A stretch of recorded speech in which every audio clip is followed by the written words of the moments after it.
chung của Ngài.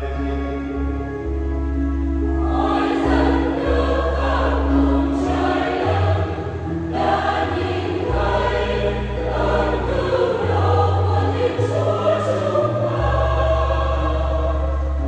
Khắp trên trần thế đã nhìn thấy ngày ơn cứu hóa Thiên Chúa, mọi cái đều có hạnh cùng vui, xem họ đàn hát để chúc quý danh Ngài.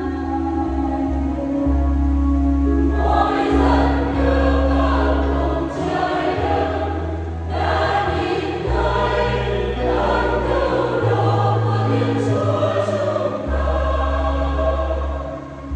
Hãy reo mừng Chúa và đàn ca, nhạc cụ râm ran hay hòa vang, thổi sáo kèn lên cho tràn lan lời